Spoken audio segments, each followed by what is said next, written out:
Kabanata 321. May inaasahan ka pa bang darating para iligtas ka? Pang-aasar ng lalaki, nakatingin kay Luna na para bang isang hayop na madaling lapain, may nakakalokong ngiti sa labi. Buong Philadelphia ay kontrolado na namin, kaya mas mabuti pang sumuko ka na.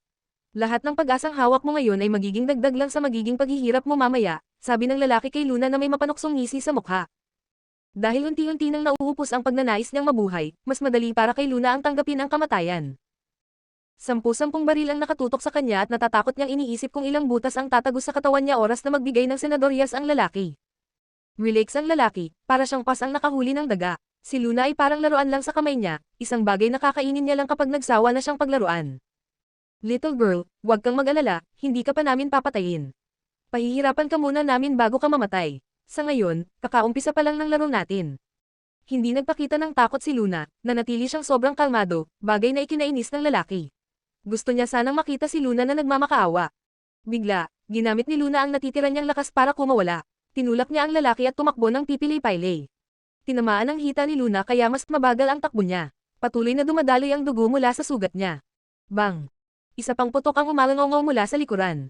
Tumama ang bala sa lupa sa harap niya, nagkalat ng alikabok at maliliit na bato. Nagngangalit ang ngipin ni Luna habang nagpapatuloy, para bang hindi siya natatakot mamatay. Hawak-hawak ng lalaki ang baril na may usok pa habang mariin niyang sinabi, sino nagsabi sa iyong bumaril? Walang thrill kung patay agad ang daga. At marami akong oras ngayon. Boss, sorry, kasalanan ko, sagot ng tauhan, halatang takot. Habang pinagmamasdan nila ang papalayong silhouette ng babae, tumawag pa ang lalaki ng mapanukso, tumatakbo ka pa, little girl. Mas masaya nga, ang saya-saya, ha. Ang nakakabinging halakhak nitong parang baliw ay nag-echo sa hangin at parang maltong sumusunod kay Luna. Maya-maya, nanlalambot at nanginginig na ang kanang binti ni Luna kaya lalo siyang bumagal. Paglingon niya sa likod, wala na siyang makitang kahit sino sa kanila. Pagsapit ng gabi, kumalat ang mga bituin sa langit at maliwanag ang buwan. Tinanggal ni Luna ang isang piraso ng damit niya at iyon ang ginamit niyang benda sa sugat sa binti. Siya mismo ang nagtanggal ng bala, kahit halos mawalan siya ng ulirat sa sakit. Mas kayanan niya ngayon kumpara kanina. Sa tingin niya, magagamit pa ang binti niya pagkatapos nito. Napatawa siya ng mapait, nag-aalala pa siya kung magagamit pa niya ang binti niya, samantalang hindi niya alam kung makakalabas pa ba siya ng Philadelphia ng buhay. Alam niya kung ano ang maaaring mangyari sa kanya, ayaw lang niyang tanggapin. Ramdam niya sa buto niya na may masama talagang mangyayari pero ito, daang beses pang mas malala kaysa inasahan niya. Paano ang isang simpleng romantic misfortune ay nauwi sa bitag ng kamatayan? Totoo, ang mga taong tumalikod na sa makamundong hangarin ang walang takot sa kamatayan. Pero siya, takot siyang mamatay. Namimiss na niya si Little Treasure, pati si Boss. Huminga ng malalim si Luna at niyakap ang sarili. Gabi iyon ng malamig na taglamig sa Philadelphia. Mukha siyang helpless at nag-iisa, pero nananatili ang matatag na ekspresyon sa mukha niya. Ginagawa ng lalaking iyon ang sarili niyang hari ng Philadelphia, kumbinsidong wala siyang hindi kayang kontrolin. Tinuturing niya si Luna na parang takot na daga habang siya naman ang pas ang naglalaro sa biktima, pati pagtakas niya, sinadya lang nitong hayaan. Alam ni Luna na kahit nakawala siya pansamantala, nasa bingit pa rin ng kamatayan ang buhay niya. Hindi siya pwedeng huminto o magpakampante. Kinaya niya ang sobrang pagod at kumakalam na sikmura, at pinilit ang sarili niyang magpatuloy. Naisip niyang mag-report sa pulis, pero may koneksyon ang lalaking iyon sa Philadelphia Police Department, kaya kailangan niyang mag-ingat. Maging dagaman siya o hindi, kailangan niyang kumapit hanggat kaya. Hindi mo naman malalaman, baka may milagro pang mangyari. Tahimik ang gabi at walang katao-tao sa mga kalsada. May ilan lang na sasakyang dumaraan paminsan-minsan. Pero sa tuwing sinusubukan ni Luna lumapit para humingi ng tulong, bigla silang bibilis at mawawala na parang iniiwasan siya. Pag-alagala si Luna nang bigla niyang makita ang liwanag sa di kalayuan. Parang instinct, naglakad siya papunta roon. Hanggang sa mapadpad siya sa isang malawak na plaza. Napatigil si Luna. Naroon sa gitna ng plaza ang lalaki kasama ang buong grupo niya. Nagulat din ang lalaki nang makita siya. Tumawa ito ng mapanukso. Little girl, balak ko pa sanang hayaang malasap mo ang mas matinding kawalan ng pag-asa, pero mukhang di ka na makapaghintay at ikaw pa mismo ang lumapit sa amin. Ipapahanap pa lang sana kita. Hindi talaga siya pakakawalan ng lalaking ito. Nakapwesto na ang mga armadong tauhan niya sa paligid bago pa man paunti-unti rin sana nilang mahahanap si Luna. Pero heto na ito ngayon, kusang lumapit. Tahimik si Luna, parang tanggap na ang kapalaran niya. Lumapit ang lalaking walang tenga at marahas siyang hinayla sa buhok, saka siya kinaladkad palabas ng plaza. Gabi ng Philadelphia. Nakakatulig ang katahimikan. Wala ni isang tao maliban sa lalaking iyon at sa mga tauhan niya. Little girl, huwag kang atat. Dito mismo kita kakantutin, harap-harapan sa kanila. Exciting, di ba? Malamig na sabi ng lalaki, ang mga matay parang mata ng makamandag na ahas. Lahat ng tauhan niya ay tumingin sa kanya ng marumi, sabay-sabay pang nangiinis na tumawa. Baby, bibigyan kita ng chance. Kapag napaligaya mo ako, baka lang naman, pagbigyan kitang mabuhay. Ano, game. Nilabas pa niya ang dila niyang tuyo habang nilalapit ang mukha niya kay Luna. Bago pa man makasagot si Luna, isang dagandong ang umalangaw-ngaw. Parang kulog ang paglapit ng mga makina. Sunod-sunod na itim na sasakyan ang sumulpat sa harapan nila, umuusok at umuugong ng malakas. Boss, hindi natin mga tao yan, babala ng isa sa mga armado. Tumanggo lang ang lalaki, tila walang pakialam. Hindi niya itinuturing na banta ang ilang sasakyan lang. Kabanata 322. Biglang bumukas ang mga pinto ng mga kotse at ilang dosenang lalaking naka-black suits ang lumabas. Ang nanguna sa kanila ay isang middle-aged man na tumingin sa lahat, at doon huminto ang tingin niya kay Augustine. Mr. Augustine, mukhang may nahuli kayong hindi dapat hulihin, at may nagawa kayong hindi nyo dapat ginawa, sabi ng middle-aged man habang marahang tumanggo kay Augustine. Boss, tao sila ni Satanas, bulong ng isa sa mga tauhan ni Augustine, halatang kinakabahan. Hindi na kailangan ni Augustine ng paalala. Kilala niya ang lalaking ito, isa sa mga madalas niyang makita kasama ni Satanas. Kung tama ang alaala niya, ito ang tatisyan na humahawak sa mga negosasyon. Oh, naaalala kita. Ikaw si Vito Moretti, malamig na ngiti ang iginawad ni Augustine habang tinititigan ang middle-aged man. Tama kayo, Mr. Augustine, sagot ni Vito, nananatiling seryoso. Hahaha, interesting. Kahit si Satanas nga, hindi naglakas loob na magpunta rito. Nagpadala na lang ng aso para makipag-usap sa akin. Asar pa ni Augustine habang mas hinahatak pa ang buhok ni Luna. Mr. Augustine, nagkakamali kayo. Hindi ako nandito para makipag-usap. Nandito ako para paalalahanan ka, na kung hindi mo pakakawalan si Lu ngayon, masama ang kalalabasan. Natawa lang si Augustine sa sinabi ni Vito. Buong Philadelphia ang teritoryo niya ngayon, at kaya niyang gamitin ang buong police force, hindi lang ang ilang dosenang tao. Kahit si Satanas pa mismo ang humarap, mamamatay lang ito dito. Biglang dumilim ang ekspresyon ni Augustine. Wala kang karapatang magsalita sa harap ko, pero dahil nandito ka na, tatanggapin ko kayo ng maayos. Manatili na kayo rito, habang buhay.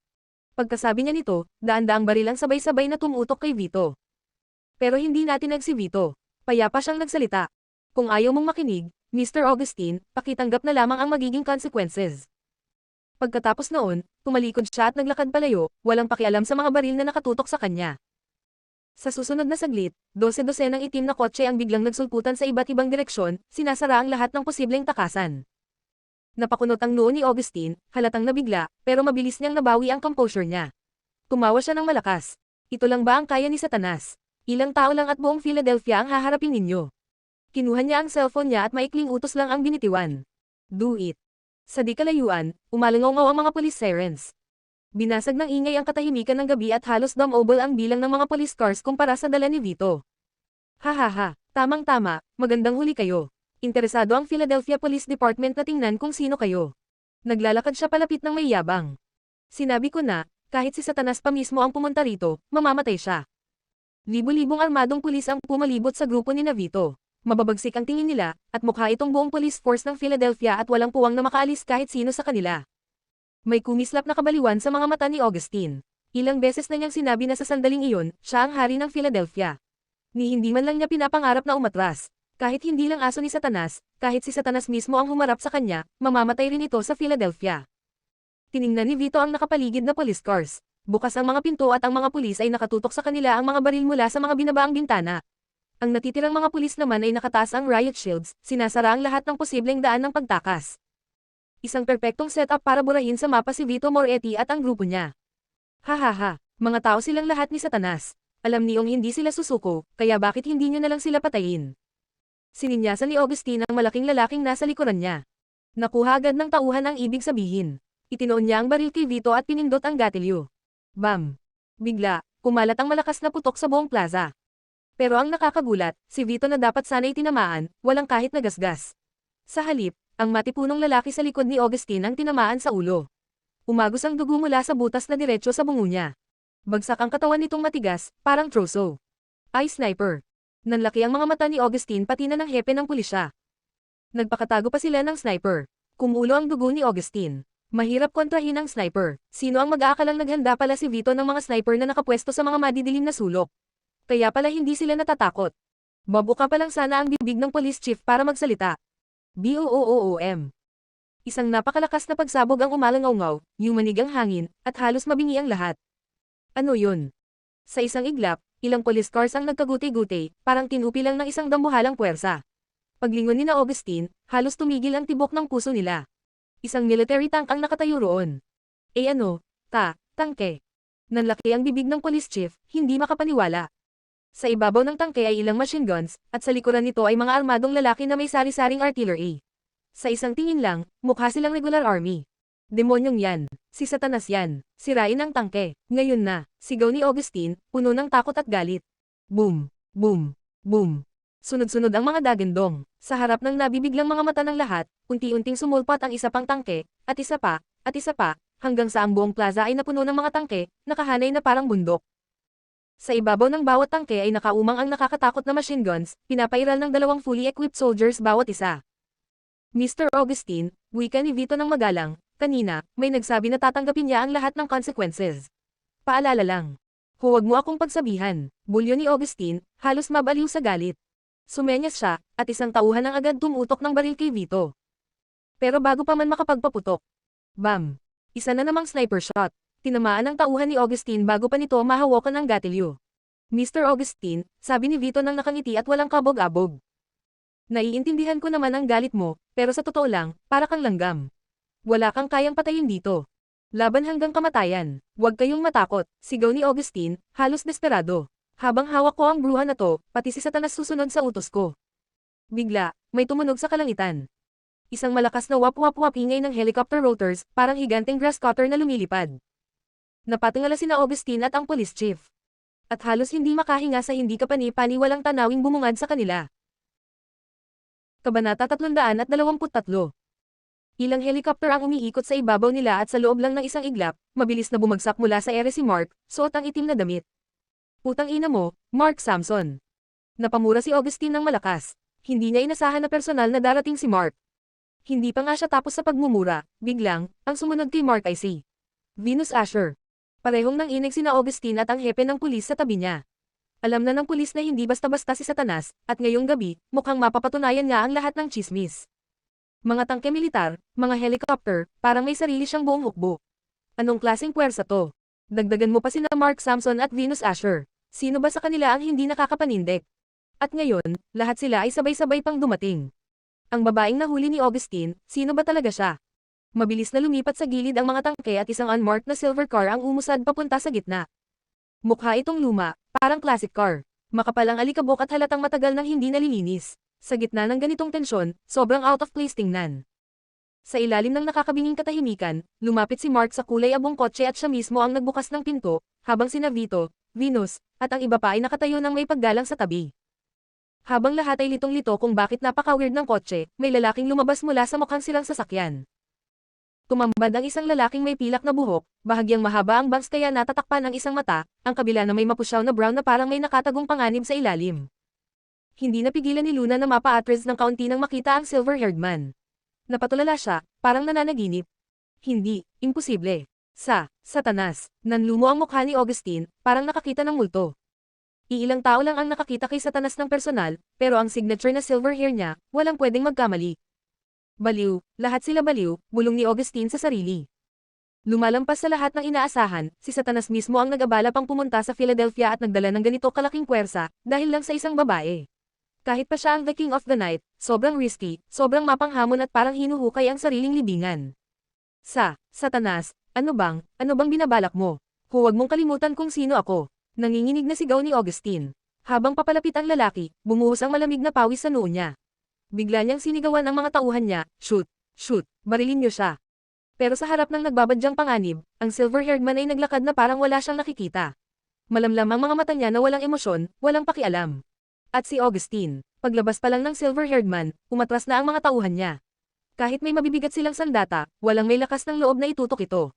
Ni hindi nila kayang tumingin ng diretso kay Satanas, lalo na ang bumaril. Biglang naging sobrang tense ang buong lugar.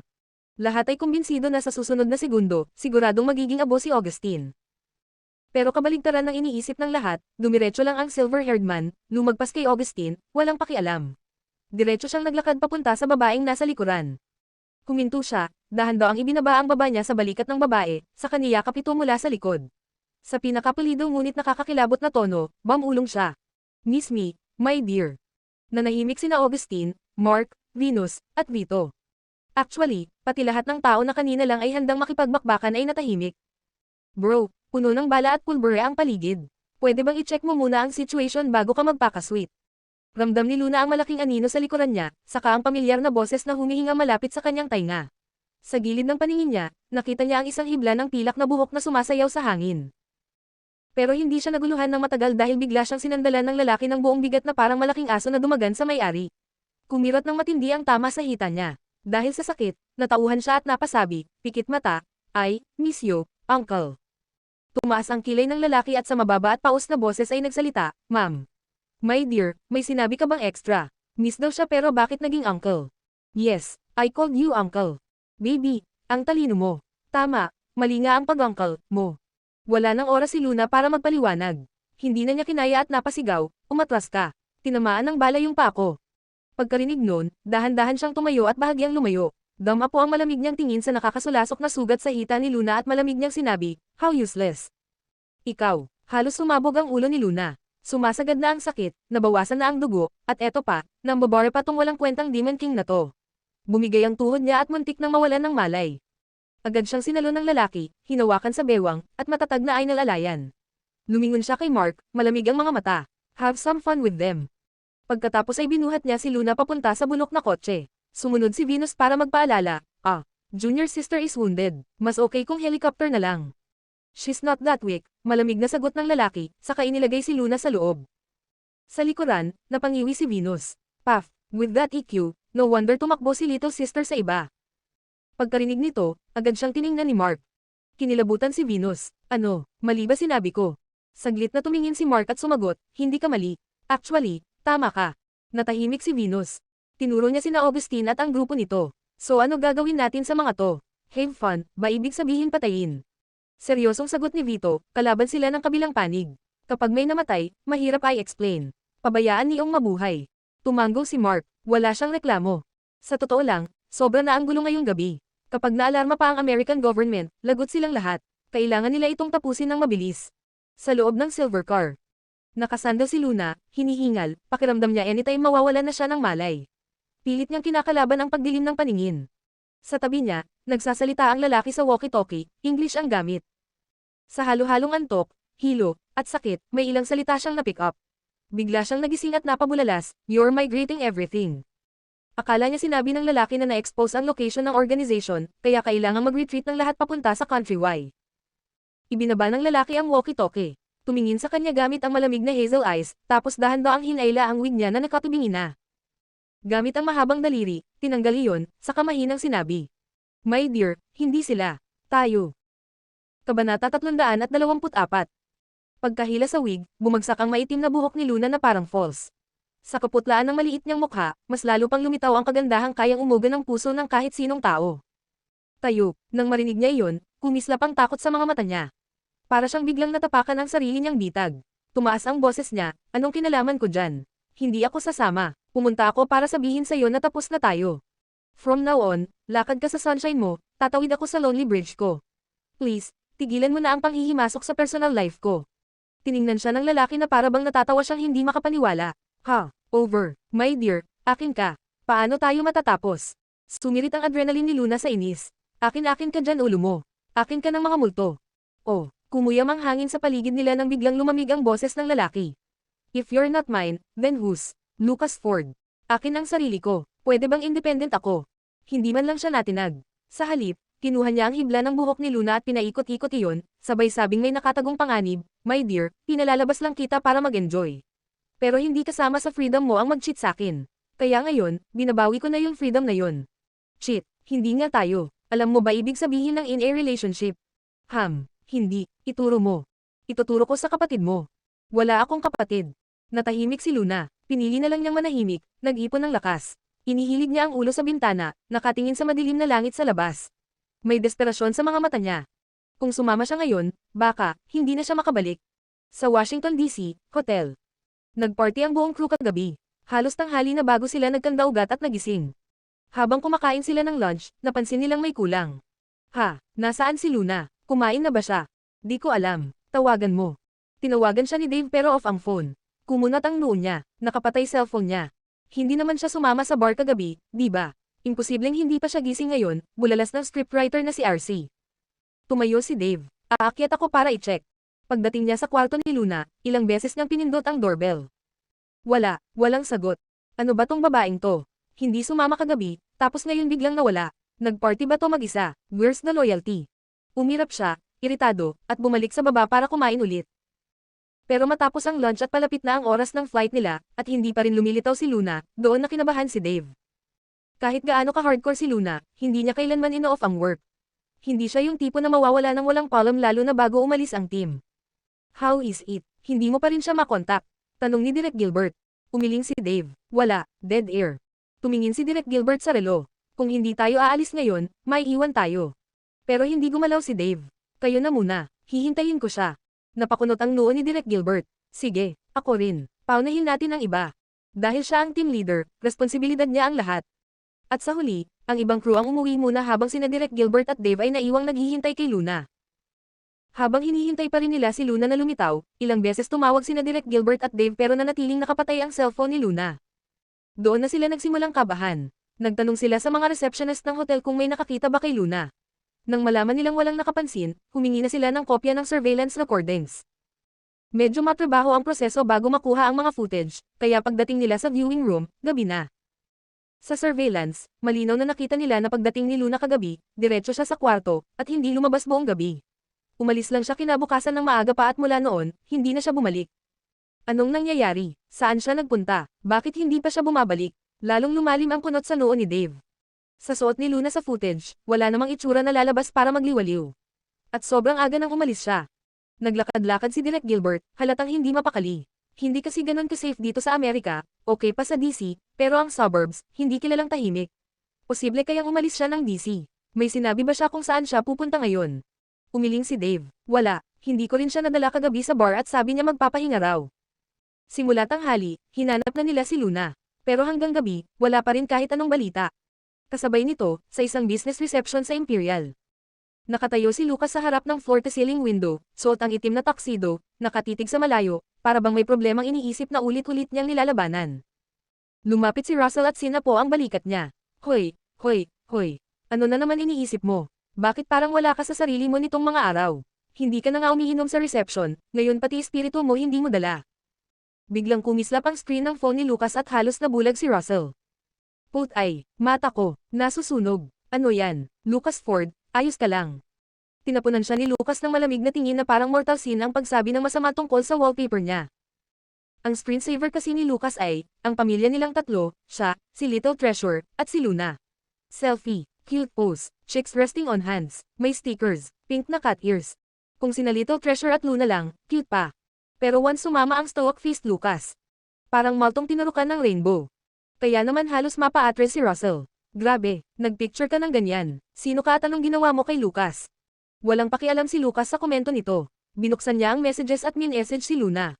Have you landed? Kung hindi delayed ang flight, dapat kakalapag lang ni Luna ngayon. Dahil may event siyang kailangang puntahan, hindi niya personal na sinundo. Ilang minuto, walang sagot. Pagtagal-tagal, nag-vibrate ang phone niya. Tumibok ang puso niya, akala niya si Luna na. Pero pagtingin niya, Dave Thompson.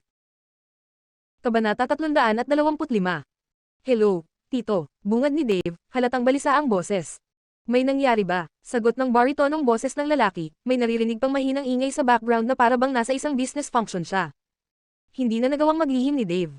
Nasa ibang bansa siya, wala siyang sariling connections, at kung si Lucas ang gagalaw, mas mabilis at mas malawak ang kayang abutin. Kaya diretsahan na niya itong sinabi. Tito, nawawala si Luna. Isang buong araw na siyang nawawala. Nag-report na ako sa polis at base sa surveillance, natunton nila na pumasok siya sa Philadelphia. Hindi namin alam kung ano ang nangyari doon, pero lahat ng surveillance sa area ay nag-malfunction. Hindi na raw sila makapag-investigate pa. Plano ko sanang pumunta, pero sinabi nila na delikado ang lugar. I'm really worried about Luna.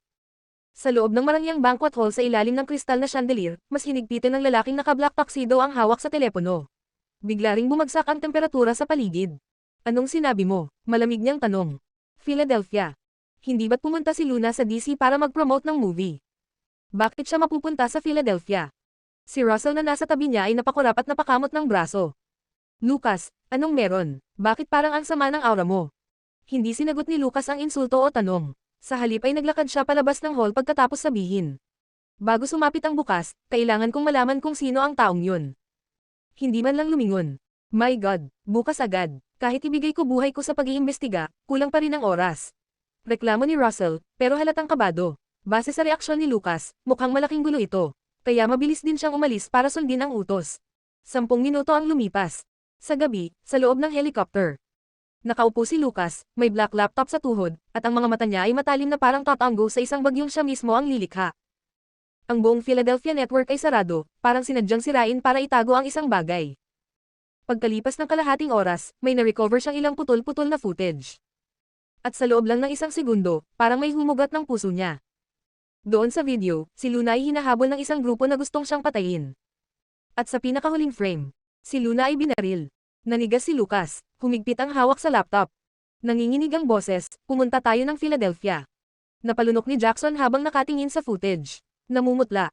Boss, buong Philadelphia ngayon, magulo. Delikado pumunta. Isang tingin lang ni Lucas, agad siyang natahimik. Mamatay sila, lahat sila. Diyos ko, sana ligtas ang lady boss. Hindi alam ni Lucas kung paano niya natapos panoorin ang huling segundo ng video. Para siyang naglakad sa mismong impyerno. Pumikit siya ng 3 segundo, pagkatapos ay iminulat ang mga mata pero wala na roon ng kahit anong emosyon. Isang malalim, malamig, walang hanggang bangin na lang ang naroon. Kinuha niya ang phone at tumawag. Minister Elias Romano, pasensya na kung naistorbo kita sa ganitong oras. Mr. Ford, my honorable guest, gabi na may emergency ba? Magiliw na sagot ng lalaki sa kabilang linya. Oo, kailangan ko ng tulong mo. Oh, please, go ahead. I would like to borrow a troop of your best army, Minister. What? Ito, biglaan naman to. Ano bang nangyari? Kailangan kong pumunta ng Philadelphia. My lord, please don't. Kontrolado ngayon yun ng Italian gangsters. Kahit may emergency, mas mabuti pang hintayin ninyong maging stable ang. Nasa kamay nila ang asawa ko. Isa si Lucas sa pinakamahalagang investor sa Amerika at malapit ang relasyon niya sa gobyerno ng Amerika. Ngayon, ang asawa niya ay nakidnap sa loob mismo ng bansa, at kung may mangyaring kahit ano, ang magiging epekto nito ay sobrang malaki. Pero komplikado ang sitwasyon sa Philadelphia. Isang maliit na hakbang lang, pwedeng magdulot ng malalaking ripples. 6 na buwan na lang hanggang sa susunod na eleksyon, at plano lang ni Lucas na mag-focus sa pagiging politiko at hindi mag-claim ng ibang kredito. Sino ang mag-aakalang mangyayari ang ganitong pangyayari? Naiintindihan ni Lucas ang pangamba ng minister at nagbigay ng katiyakan. Huwag po kayong mag-alala, minister. Gagawin ko ang lahat para maresolba ito sa mapayapang paraan. Mapayapa, ibig bang sabihin nito, hindi pwedeng gumamit ng dahas. Biglang pinagpawisan ang minister. Ngunit, kailangang mailigtas ang taong ito ngayon din. Sa border ng Amerika. Maliwanag ang gabi at maririnig ang malakas na ugong. Dahan-daang bumaba mula sa kalangitan ng isang helicopter. Bumukas ang pinto at lumabas si Lucas, suot ang tuxedo. Kasunod siya ni Jackson. Dahil biglaan ang balita, agad siyang sumakay sa helicopter nang matanggap ang tawag at hindi nagdala ng kahit sino pa. Sa rural na lugar, matagal nang naghihintay ang puting buhok na matanda. Nang makita si Lucas, ngumiti ang matanda at lumapit upang makipagkamayan sa kanya. Mr. Ford, sino ang mag-aakalang mangyayari ito? Pakitanggap po ang aking paghingi ng paumanhin. Magalang na sumagot si Lucas. Minister Romano, pasensya na po kung naistorbo kita sa ganitong oras ng gabi. Karaniwan, hindi niya iniistorbo ang minister dahil minsan, ang sobrang pakikialam sa gobyerno ay hindi laging mabuti. Ngunit ngayon, hindi siya sigurado kung buhay o patay si Luna. Sa ganitong emergency, hindi mahalaga ang politika. Napabuntong hininga si Minister Elias. Kamakailan, ang Philadelphia ay nakontrol na ng isang grupo ng Italian gangsters. Kahit gusto ng aming department na talunin sila, sobrang tense ang sitwasyon sa Amerika ngayon at wala pa akong pagkakataon na aksyonan ito. Hindi namin inaasahan na ang asawa ni Mr. Ford ay biglang mapupunta sa Philadelphia o mangyayari ang ganitong insidente.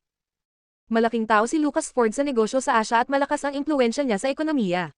Kasabay nito, isa rin siyang mahalagang investor ng Amerika. Mataas ang pagpapahalaga sa kanya ng gobyerno. May kwento pa na may malalaking investments din siya sa ibang bansa. Hindi ordinaryong negosyante si Lucas.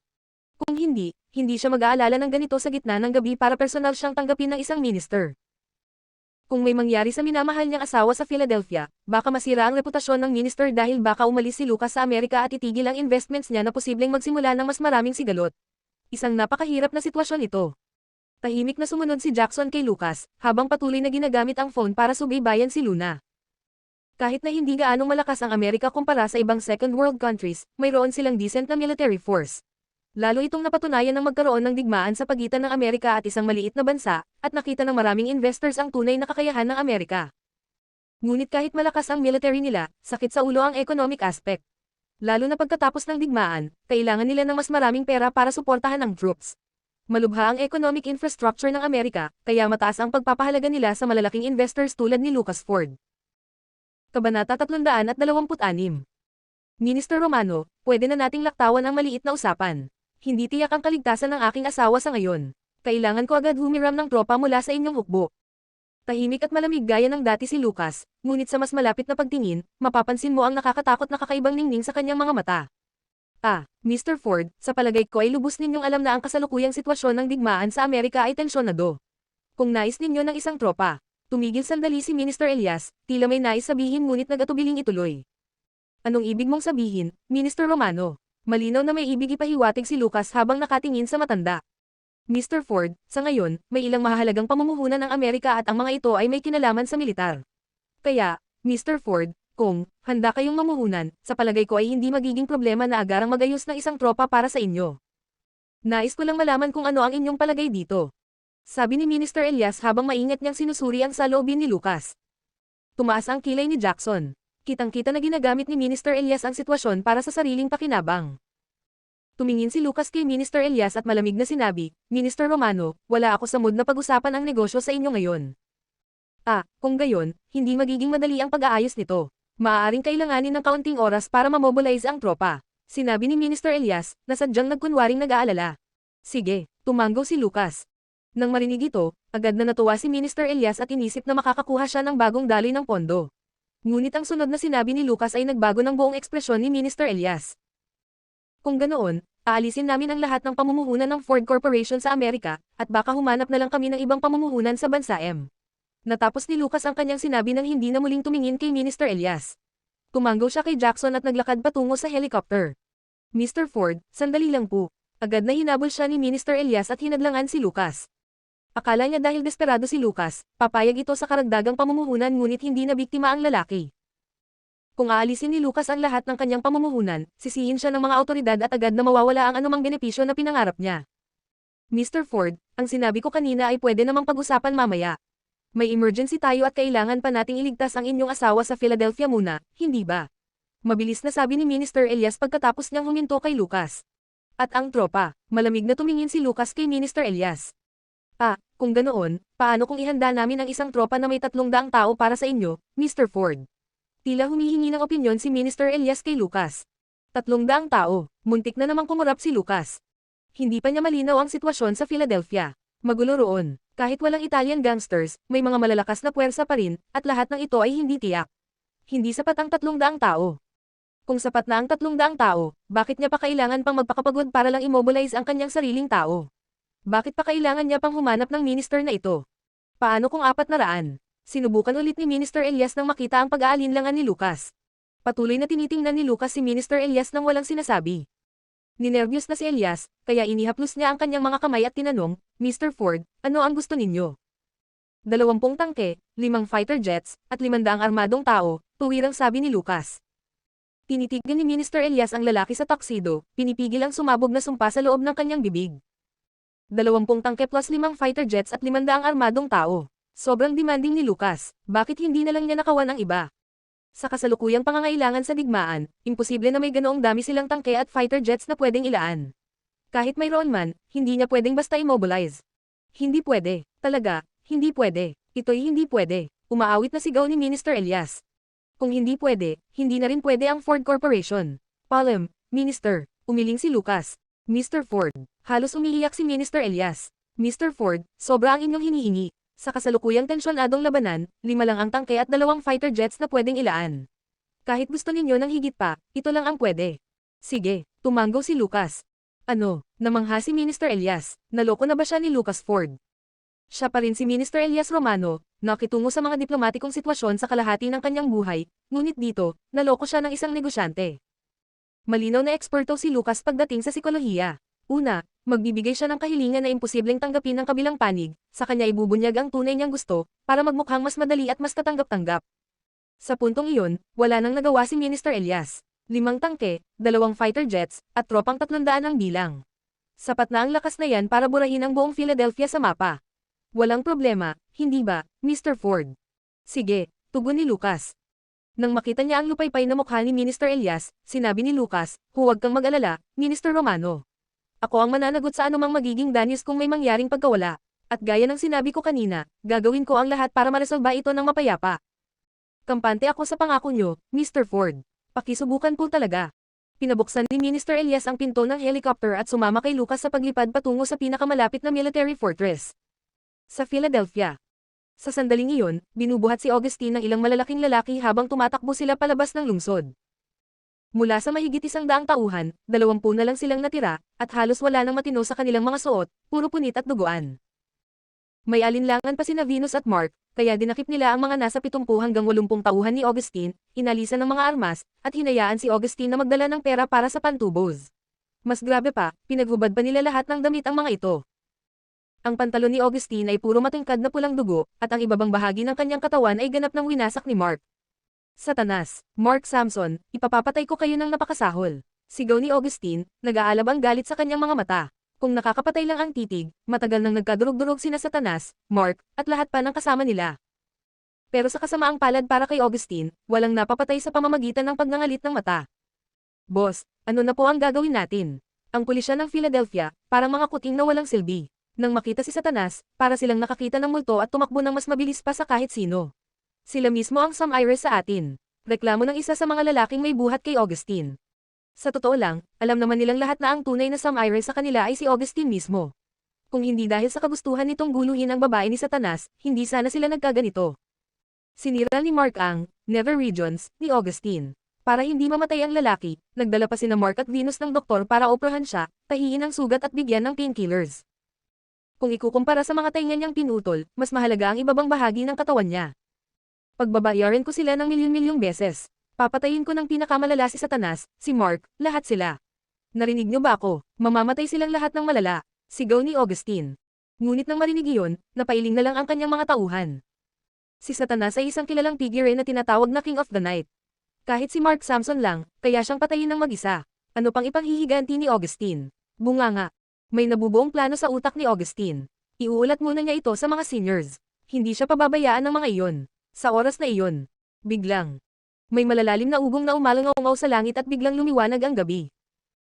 2 fighter jets ang umiikot sa himpapawid ng Philadelphia, at may napakalaking spotlight na nagliliwanag sa bawat sulok na parang may hinahanap.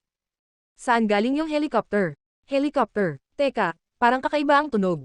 2P, hindi yan helicopter, fighter jet yan. Hindi alam kung sino ang unang sumigaw, pero nang tumingin ang lahat ng maigi, nang itim ang mukha nila sa takot. Fighter jets nga, at hindi basta jets, American fighter jets. Anong nangyayari? Bakit may American fighter jets dito sa Philadelphia? Takot na tanong ng isa, nanginginig sa pawis. Gugunawin ba ng gobyerno ang mga gangster ng Philadelphia? Pero hindi yun kapanipaniwala, sa dami ng kalat nila, hindi naman sila ganoon kalaki para makaagaw atensyon ng gobyerno. At may gera pa ang Amerika kaya imposibleng magsayang ng ganitong military resources sa maliit na Philadelphia. Pero, hindi sila nagkakamali. Fighter jets nga iyon. Mga tangke. Sa loob ng ilang segundo, lumitaw ang ilang dambuhalang tangke, mabagal na umuusad. Ang malalaking kanya nila ay may muzzle brakes at hindi na nila maiwasang isipin kung ano ang mangyayari kung pumutok ang mga iyon. 2 fighter jets sa langit. 5 tangke sa lupa.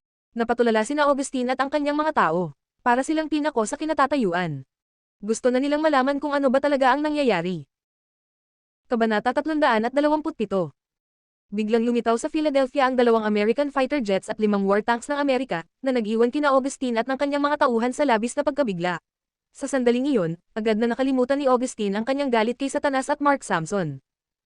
Ilang dosenang truck ang dumaan, dala ang mga armadong tropa na tila mabagsik at handang sumugod. Hindi nagtagal, huminto ang isang puting military truck sa harap ni Augustine. Bumukas ang pinto at bumaba ang isang lalaki na nakakamo uniform, may ranggong kapitan batay sa kanyang insignia. Huwag kayong gumalaw, sigaw ng kapitan kay Augustine at sa kanyang mga tauhan. Sa sumunod na segundo, daan-daang armadong sundalo ang nagtutok ng baril kay Augustine. Labis ang pagpapawis ni Augustine. Ito na nga ang opisyal na militar ng Amerika. Patuloy pa rin si Augustine sa pag-asa na si Satanas sana ang target nila, dahil baka hindi gaanong makapangyarihan ang kanyang gang kumpara kay Satanas. Tama, si Satanas ang target nila. Pinanindigan niya sa sarili, kampante na ang militar na tutugan sa kanya ay dapat nagpadala ng sinuman sa antas ni Satanas. Anong pangalan mo? Lumapit ang isang sundalo kay Augustine at sumigaw, nakaturo ang baril sa kanya ng delikado. Augustine Caruso, nanginginig at basang-basa sa pawis ang noo ni Augustine habang iniulat ang kanyang buong pangalan. Gago ka, sigaw ng sundalo at sinuntok ng baril ang mukha ni Augustine. Bumagsak si Augustine ng husto sa lupa dahil sa impact, at ang kanyang mga tauhan 20 sa kanila ay hindi kumilos. Hindi sila umalpas kahit na nakita nilang inaatake si Augustine. Ibigay sa akin ang mga tao. Narinig ang tunog ng baril na pinapasok ng bala at itinutok ito sa mukha ni Augustine, handang pumutok sa kahit anong sandali. Ano? Sino? Anong mga tao? Gulat at kinakabahang tanong ni Augustine. Lalo siyang nalito nang sabihin sa kanya na ibigay ang ilang tao na hindi niya maintindihan kung ano ang tinutukoy ng militar. Gago ka, papatayin kita rito mismo. Itinindig ng sundalo ang paa at tinadyakan ang dibdib ni Augustine. Halos mawalan siya ng malay sa bigat ng impact. Mr. Ford, siya ba ito? Bumukas ang pinto ng kotse at lumabas si Lucas. Tumango si Lucas, tiningnan niya ang CCTV at nakumpirma na si Augustine nga iyon. Ngunit sa pagkakita kay Augustine at ng kanyang mga tauhan na halos hubad sa Philadelphia, na may madilim at natuyong mga butik ng dugo sa ibabang bahagi ng katawan ni Augustine, malinaw na may nangyari. At si Luna ay malinaw na wala sa tabi niya sa ngayon. Nasaan ang aking asawa? Pinahinto ni Lucas ang sunod-sunod na pagtutok ng sundalo sa pamamagitan ng isang kamay habang nakayuko, malamig na tumingin kay Augustine. Ang asawa mo. Sino ang asawa mo? Umatras si Augustine, gumalaw pabalik gamit ang kanyang mga kamay at puwit, natatakot sa nakakatakot na aura ng lalaki. Luna Windsor, ang babaeng kinidnap mo kaninang umaga. Pati ang paa niya ay pinaputukan mo.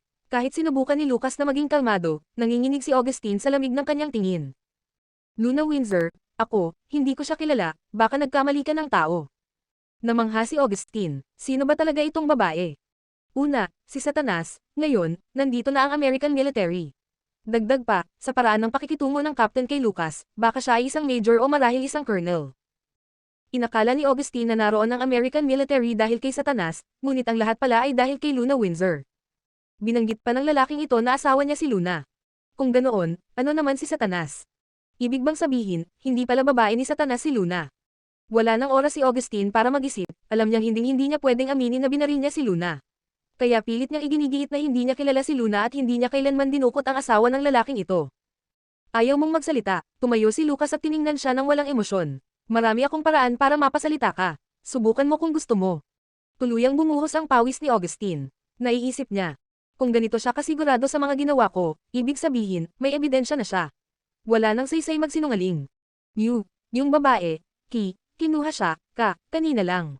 Sa wakas, napilitang bigkasan ni Augustine ang totoo. Gago ka, bakit mo dinukot si Mrs. Ford? Magsalita ka. Muli siyang binugbog ng sundalo sa balikat gamit ang baril. Hindi kilala ang pasensya ng mga sundalong ito. Sa lakas ng tama, napunit ang isang sariwang sugat sa mukha ni Augustine, at napasigaw siya na parang baboy na papatayin. Sabihin mo kung sino ang kumuha kay Mrs. Ford o babarilan kita ngayon din. Galit na sigaw ng sundalo habang nakakunot ang noo. Hindi pa man nakakasagot si Augustine, lumapit na ang kapitan kay Lucas at ibinulong. Mr. Ford, ayon sa CCTV, may ibang grupo na kumuha sa asawa niyo. Nasa Philadelphia pa sila ngayon. Ibang grupo, muling kumunot ang noo ni Lucas. Anong gulo na naman ang napasukan ni Luna? Pero, Mr. Ford, ang grupong yon, hindi sila ordinaryong kriminal, nag-aalalang paliwanag ng kapitan habang nakatingin sa military-grade armored car at sa heavy machine gun. Pagkarinig nito, agad tumugon si Lucas. Pupuntahan ko ang asawa ko. Paano ang mga ito? Turo ng kapitan kina Augustine at ng kanyang mga tauhan. Gusto nyo bang patayin na lang namin dito? Umiling si Lucas, bigla niyang naalala kung paano nila ininsulto si Luna at pinunit ang kanyang mga damit, kaya malamig niyang sinabi, kung tama ang tanda ko, may espesyal na interrogation system ang American military. Mabilis na naintindihan ng kapitan. Haha, naiintindihan ko, Mr. Ford. Ako na ang bahala, hindi ko kayo bibigwin. Salamat, bahagyang tumango si Lucas. Isakay ang mga yan sa truck. Dalhin niyo sila. Utos ng korporal. Walang nagawa sina Augustine at ang kanyang mga tao kundi magpaubaya sa puwersang umaaresto sa kanila. Yumoko si Augustine na parang bangkay na naglalakad. Akala niya, ang ginawa sa kanya ni Mark ang pinakamapait na kapalaran pero hindi niya alam, mas malala pa ang naghihintay sa kanya. Ang interrogation system ng American military ay totoong impyerno sa lupa. Makalipas ang kalahating oras, sa isang lugar sa Philadelphia. 2 military fighter jets ang sumadsad sa skyline ng lungsod, habang maraming war tanks ang pumalibot, pinipilit ang mga armored cars na huminto. Kahit mabigat ang depensa ng armored cars, hindi sila naglakas loob kumilos ng padalos-dalos laban sa isang war tank. Hindi iyon laruan, American war tank iyon. Isang putok lang, guguhit sila sa lupa. American military, gulat na tanong ni Vito. Na-expose ba sa American military ang ginagalawan nila ngayong gabi? Kabanata 328. Nagkatinginan ng dalawang panig, napakahigpit ng hangin sa paligid, at wala pang gumalaw. Anong nangyari? Tanong ng lalaking nasa pilak na kotse habang huminto ang grupo sa pag-usad. Sa loob ng kotse, mapatwa si Luna dahil sa labis na pagdurugo. Wala siyang lakas para alalahanin ang nangyayari sa labas, pero bahagya niyang binuksan ang mga mata nang marinig ang ingay sa paligid. Lumapit si Mark mula sa isa pang armored car at nagulat, "Mga militar po." Kalma namang tumugon ang lalaki sa pilak na kotse, "Ah, ganun ba? Palaging ligaw sa batas ang Philadelphia, pero ang militar ang nakikialam ngayon. Mukhang inilaan nila ang lahat ng magagamit nilang yaman para sa lugar na ito." Kakaiba, ngumiti ang lalaki habang bumababa sa kotse. Sa isa sa mga war tank, naramdaman ng kapitan na may kakaiba nangyayari nang makita niyang bumaba ang lalaki na may pilak na buhok mula sa kotse. Hindi niya inaasahan na babalik pa ito. Hindi naman talaga iniintindi ng kapitan ang ginagawa nito sa dilim, pero sa pagkakataong ito, naiwan nito ang militar sa isang mahirap na sitwasyon sa pamamagitan ng pakikialam sa gulo. "Kapitan Caldwell, magandang araw. Ano ang dala niyo dito ngayon?" Bati ng lalaki ng may kayabangan, na para bang ang Philadelphia ay sarili niyang base. Nag-alala si Vito sa ego ng amo. Hindi niya alam kung paano pipigilan ang sarili nito. Sobrang delikado na ang sitwasyon, at ang paghikayat sa militar ay hindi magandang ideya para makalabas sila roon. Nag-alab man ang galit ng kapitan, pinanatili niya ang kalmadong anyong mahigpit. "Ibigay ninyo ang taong dinukot ninyo. Tipirin natin ang oras ng bawat isa." Mahigpit niyang sinunod ang utos na natanggap at sinikap na lutisin ang problema ng mapayapa. Madali lang kung si Augustine lang ang kakaharapin, pero para sa kanya, kung magkaaway ang dalawang panig, sobrang taas ng magiging halaga ng kapalit. Itinanggo ng lalaking may pilak na buhok ang kilay. "Ang taong dinukot ko. Sino ba ang dinukot ko?" Tanong niya ng may higit na interes. Habang magpapatuloy sanang mangumbinsi ang kapitan, bumaba mula sa likod na kotse ang isang tao. Nakaitim pa rin ang suit niya mula sa cocktail party at may malamig na aura siya na nakapaligid sa kanya. Sa malamig at matigas na tinig na kaakibat ng matatalim niyang mata, wika niya, "Ang wifey ko." Paglitaw ng lalaki, biglang naging matalim at agresibo ang lalaki na may pilak na buhok sa halip na maging malamig.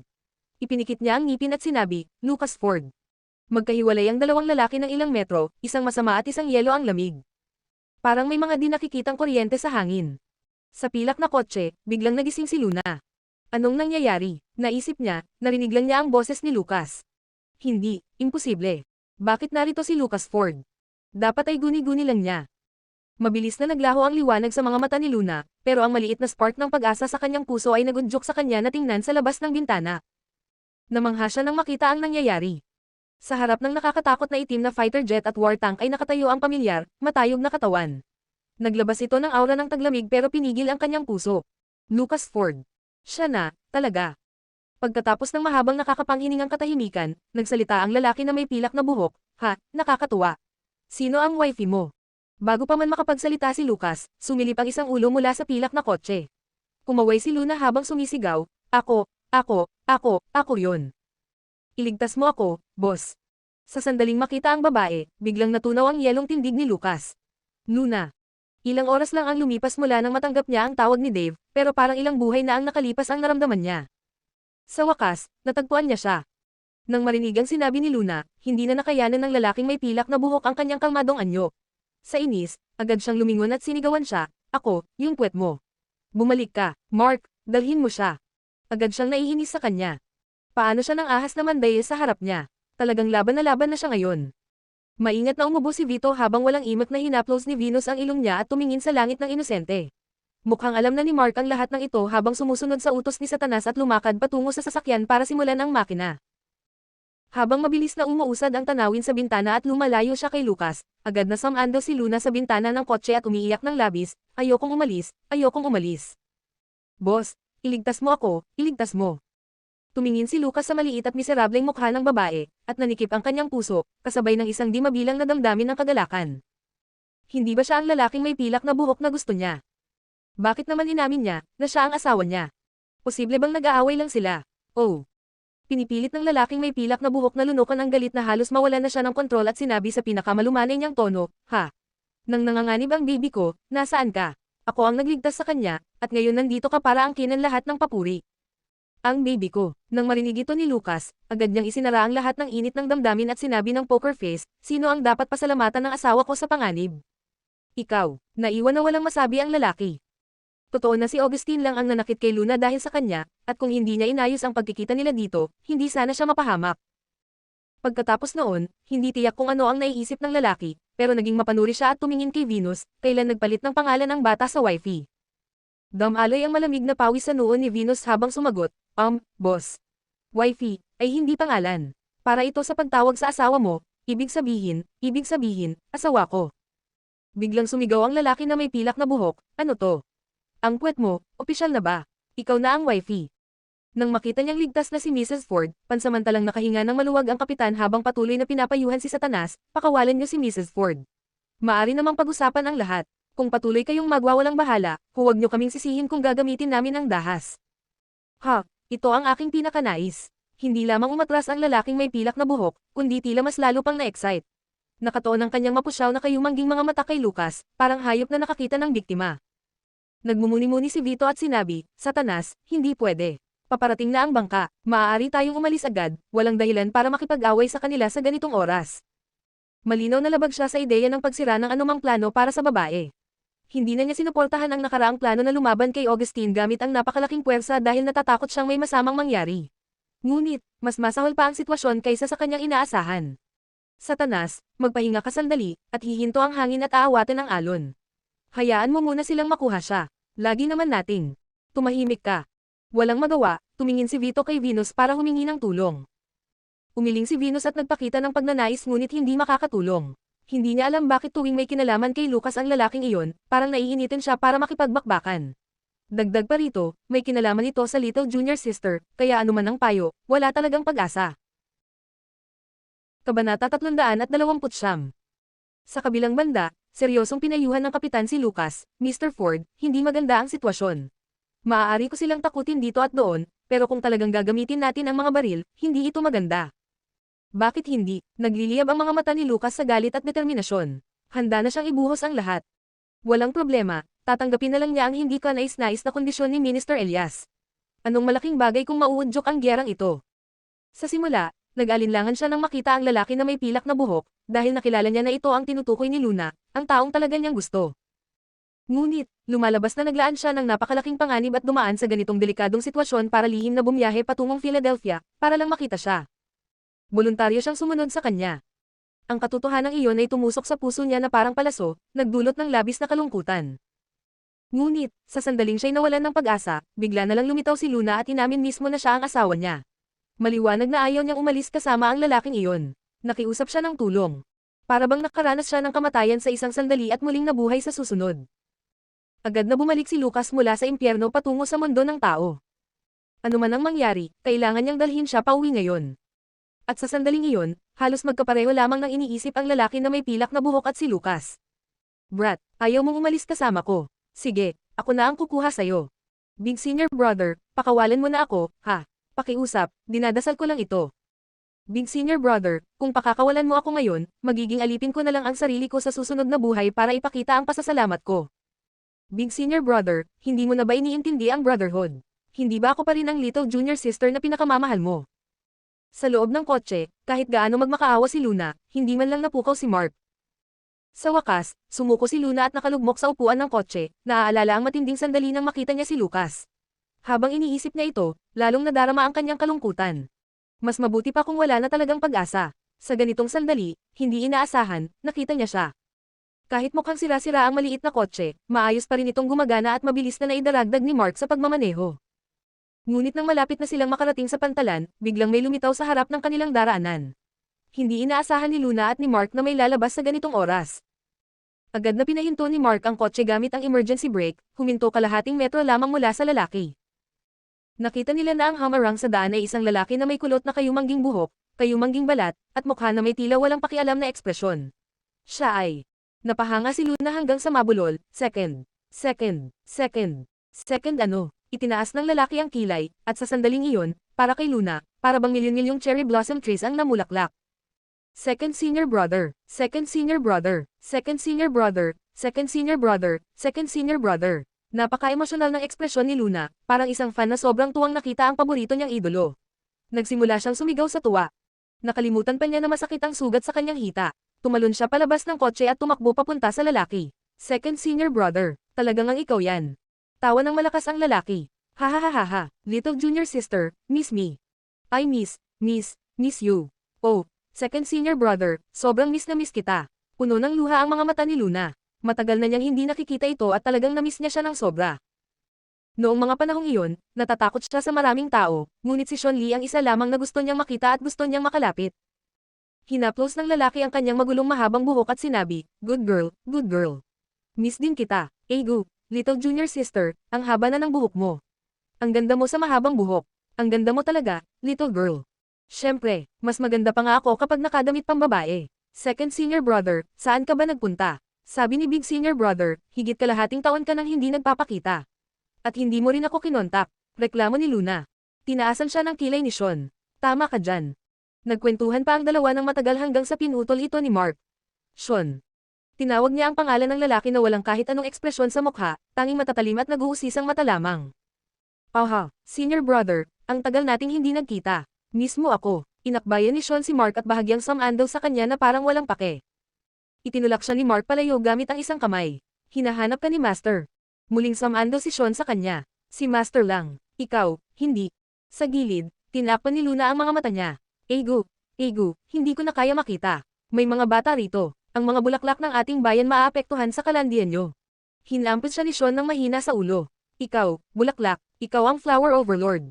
Puff, ako ang little white flower. Sa lahat ng nangyari sa akin, hindi ba ako isang tragic little white flower ngayon? Para bang nakarinig si Sean ng pinakamalaking biro sa buong mundo. Niyakap niya ang tiyan niya habang humahalaklak. Ikaw, little white flower. Hahaha. Naiinis na si Luna. Hoy, bakit hindi ako pwedeng maging little white flower? Kailangan mo ba talagang tumawa ng ganyan? Hahaha, hindi na makapagsalita si Sean sa sobrang tawa. Hindi napansin ni Luna kung paano, pero habang humahalaklak pa si Sean, bigla nitong iniunat ang kamay sa batok ni Mark at nag-inject ng malinaw na likido sa lalaki. Hindi man lang nakareact si Mark bago siya bumagsak. Oh my God, second senior brother, anong ginawa mo? Bakit mo inatake si big senior brother? Gulat na sigaw ni Luna. Hoy, tanga, obviously para iligtas ka, sagot ni Sean habang binubuhat ang walang malay na si Mark at marahang inilapag sa tabi ng kalsada. Nanlalaki pa ang mata ni Luna, iligtas, ako. Wala nang oras para magpaliwanag. Sumama ka na. Mabilis na ay nalalayan ni Sean si Luna papasok ng sasakyan, tapos pumasok siya sa driver's seat. Pagkaupo niya, napangiwi siya. Diyos ko, bakit ito ang binili ni Satanas? Lumang-luma, paano ko ba papatakbuhin tong kalidad na ta? Marunong ako, pero sugatan ang pa ako. Hindi ko may galaw. Turuan mo ko, bilis. Sige, ganito kasi yan. Habang sinusubukan pa lang nilang alamin kung paano paandarin ang kotse, biglang may braso na sumingit sa bintana at hinablot si Sean palabas ng kotse sa pamamagitan ng bintana mismo. Si Mark, na dapat ay walang malay, ay nakatayo na ngayon, nanginginig, nakakatakot, at mahigpit ang hawak sa kwelyo ni Sean. Sean Lee. Nakawala lang si Sean nang umiwas siya at nabunot ang coat niya. Tinitigan niya si Mark nang hindi makapaniwala. Jesus, Mark, baliw ka ba? Dinobol ko na ang dosage. Bakit gising ka agad? Parang estatwa si Mark. Ang kanyang malalalim na itim na mata ay kasing talon ng mga patalim. Magpaliwanag ka. Umirap si Sean, halatang nainis. Wala akong dapat ipaliwanag. Kita mo naman ang totoo. Nagngangalit ang bagang ni Mark. Trinaider mo ang organisasyon. Umismirk si Sean at tumingin sa paligid, bahagyang tumawa. Ha, oo, at ano ngayon? Gusto mo ba akong burahin? Kabanata 330. Tinitigan ni Mark ang walang pakialam na anyo ng kalaban, at mahigpit niyang isinara ang kamao hanggang sa umalangaw ang mga kasukasuan ng kanyang mga daliri. Nakatago sa likod ng kanyang salamin ang galit at sakit niya. Ikaw. Tumingin si Sean sa mga matang pan ng sakit ni Mark, umiwas sa kanyang tingin, at pumikit. Senior brother, maglabasan tayo ng laban. Yung mananalo ang makakabawi kay little junior sister. Sige, paano yan? Matapos ang ilang sandali ng katahimikan, cool na sumagot si Mark, sige. Lubos na naguluhan si Luna sa nangyayari. Ano ba ang nangyayari? Tumalikod ba ni second senior brother sa organisasyon? Kanino siya nagtatrabaho ngayon? Mukhang sinusubukan niyang patumbahin si first senior brother para mailigtas siya. Posible ba ngayon ay nagtatrabaho na siya para sa Great Demon King? Imposible. Walang saysay ito. Paano maaaring konektado si second senior brother sa Great Demon King? Ngunit sa ngayon, ito lang ang paliwanag. Kung hindi sana lumitaw si second senior brother rito at nang ahas na labanan si Satanas para iligtas siya. Habang sinusubukan ni Luna na maintindihan ang sitwasyon, nagharap na ang dalawa. Sa kasamaang palad, hindi makapag-opensa si Sean, walang puwang para makalaban. Bigla na lang hangin na ang maliit na sinag ng pag-asa sa puso ni Luna at sumigaw, second senior brother, kaya mo ba o hindi? Nagngangalit ang ngipin ni Sean habang iniiwasan ang mabangis na atake ni Mark. Huwag mo kailanman tanungin ang isang lalaki kung kaya niya. Nagbago ang sitwasyon pagkatapos ng kanyang sagot. Muli namang sumiklab ang mga mata ni Luna. Naging seryoso si Sean, at lalo pang tumindi ang kanyang tapang. Nagsimula na siyang magkontra-atake, pero sapat pa rin ang kanyang kalmadong tono para makipag-usap. Yo, ang matanda talaga ay biased. Marami kang ang natutunan.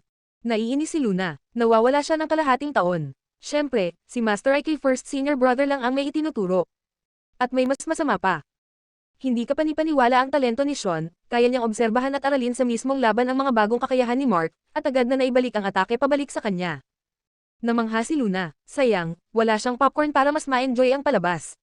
Nang makita ni Mark na mabilis na nakupya ang kanyang galaw, may bumangon sa loob niya. Bigla siyang umatras at nag-pose sa resting stance. Tiningnan niya si Sean, at itinaas ang kamay para tanggalin ang kanyang salamin. Biglang nanlumo ang puso ni Luna. Masama ito. Hindi niya napansin na hindi pa natatanggol ni first senior brother ang kanyang salamin sa buong laban, ibig sabihin, hindi pa niya nagagamit ang buong lakas niya. Kahit si Sean ay naging maingat at nag-alala sa sandaling iyon. Nagkatotoo ang pangamba ni Luna. Si Mark, kapag wala na ang kanyang salamin, ay parang hayop na walang kontrol, biglang tumaas ang kapangyarihan ng kanyang atake. Malinaw kay Luna na wala ng ibang paraan si second senior brother kundi gamitin ang kanyang buong lakas ngayon. Isang mahigpit na laban ang naganap sa pagitan nila. Maraming beses na nagmura si Sean sa sarili. Akala niya ay narating na ni Mark ang kanyang limitasyon at hindi na makakaabot ng bagong antas sa loob ng kalahating taon. Akala niya ay panalo na siya, ngunit mali pala, mali niya talagang na-underestimate si Mark. Grabe ang talento ng lalaking ito. Para na ring hindi tao ang bilis at taas ng kanyang pag-unlad sa ganitong maikling panahon. Wala nang saysay ang ipagpatuloy pa ang laban, mauuwi lamang ito sa tabla. Ngunit hindi na pwede pang maghintay, kailangan niyang mailigtas si Luna agad dahil malapit nang dumating ang mga tauhan ni Satanas. Kailangan niyang makaisip ng isang siguradong plano. Kainis, ang hirap nito, sobrang maingat ni Mark, wala talagang puwang. Nagulat siya ng kaunti habang nag-iisip ng plano sa pagtakas at isang malakas na suntok ang tumama sa kanyang mukha. Sumabog ang sakit sa kanyang pisngi. Peste ka, Mark, talaga bang gusto mo akong patayin? Grabe ang lakas ng suntok. Hindi kita bibigyan ng isa pang pagkakataon kung manggugulo ka muli. Malamig na sulyap ni Mark. Bumuga ng hangin ang ilong sa galit si Sean. Damn it, maghihintay na lang siya ng matiwasay hanggang sa magpakaloko si Mark. Nagpatuloy ang laban. Sinubukan ni Sean na tamaan ang mahahalagang puntos ni Mark, pero lumapit si Mark sa halip na umiwas, walang takot. Sa ganoong lapit, hindi makakaatake si Sean, sa halip, naglalakad siya papunta sa kanyang sariling bitag. Habang lumalapit, may kakaibang ngiti sa mukha ni Sean. Huli na nang mapagtanto ni Mark ang kakaiba. Diretso na lang si Sean, hinalikan siya. Hinalikan siya. Agad hinawakan ni Sean si Ark sa leeg at itinulak siya sa kotse habang nagulat sa halik.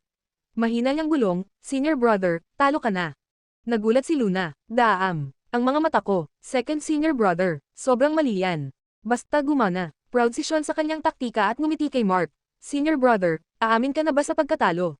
Pinigilan ni Mark ang pagnanais na dirigent siya at huminga ng malalim. Tinupad niya ang pangako, umalis ka. Sige. Parang natakot si Sean na baka magsisi si Mark sa desisyon, kaya agad niyang binuhat si Luna sa balikat at tumakas ng mabilis, habang nagte-text din sa kanyang telepono. Retreat. Sa kabilang labanan, nagharap na muli ang dalawang panig. Napakataas ng tensyon sa hangin. Sinisikap ng kapitan na kumbansihin si Satanas, pero wala itong epekto. Lumipas ang oras at dahan-daang sumikat ang umaga, ngunit wala pa ring nagpapakita ng pag-urong. Humikab si lalaki na may pilak na buhok at nagpakita ng pagkabagot. Mga abala naman ng nilalang na ito. Maglalaban tayo o hindi? Bago pa makasagot si Lucas, nakatanggap siya ng text message na nagulat siya, ngunit naitago niya ang reaksyon, at walang nakapansin. Tumingin siya sa lalaki at grandiosong sinabi, as you wish. Biglang sumiklab sa loob ng lalaking may pilak na buhok ang matinding uhaw sa dugo. Hindi plano ni Vito na umasa sa katinoan ng kanyang amo dahil si Lucas ang kalaban at inaasahan niyang gagawa ito ng rasyonal na desisyon. Pero nang makita niyang hindi rin maaasahan si Lucas, labis siyang nag-alala. Mas natakot ang kapitan, Mr. Ford, hindi natin kayang labanan sila. Hindi siya nag-aalala sa magiging resulta ng laban.